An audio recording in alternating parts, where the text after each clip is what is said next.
So hi guys, this is our next video on the topic to bridge industry academia gap.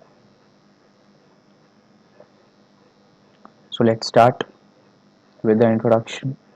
According to the recent reports, hardly 7% of them are employable and the ratio is traveling down as year passes by. Why is it that out of many graduates, only handful of people are employable? It's industry academia gap. It is the gap between the education system and the industry expectation from the entry level engineers. Academia gap is emerging because there is something lacking. So, what is lacking in our education system? How to bridge the gap between academia and industry?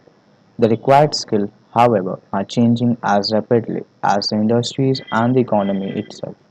New digital technologies are disrupting the business landscape and impacting structures of industries and economic activity.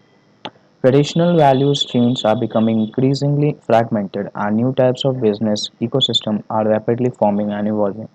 Hence, it is high time that the industry takes an interest in invest efforts in connecting with academia to bridge the existing skill gap. Now let's move on to the next slide. How the alumni help in bridging this gap. So the experience matters a lot. Unless one faces the problem, we really don't understand that it's really a problem.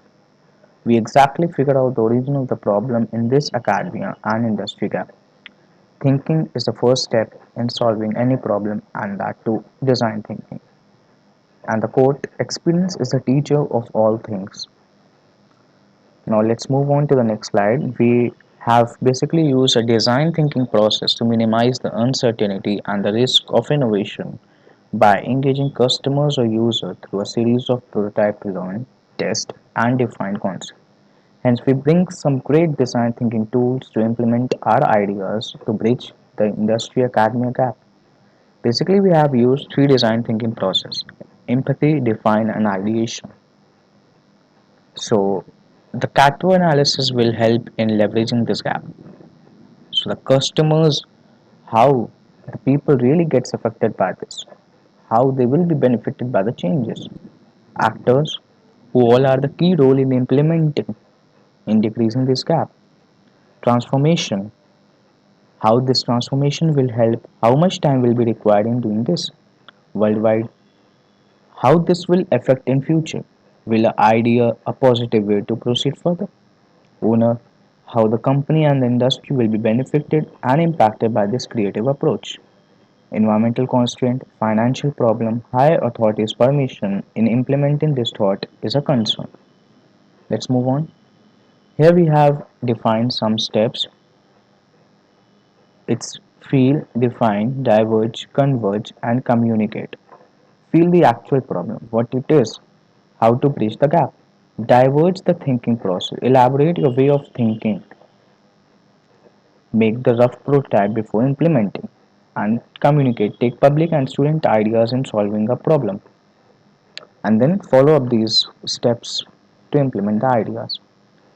Now, to every problem, there should be a five whys, and what these are: why the subject that are not relevant to industries are added in the syllabus, why there is a lack of industry exposure, why academia and industrialists are not in contact with each other. There are some, but not in a broader way. Why can't be global community to communicate academic students? Why there is lacking of practical knowledge in academia? Some ideas that will help in decreasing this gap are as follows. Build a student motivation. We need to build that priority. Build a balanced syllabus. Provide a workspace exposure, capacity development. So all these points are necessary in decreasing this gap. Hence, we should focus on these 4 points to decrease this gap. We should introduce extra activity related to the industrial work instead of extra syllabus. I hope you have understood this. Thanks for watching. Do like, share and subscribe for more updates.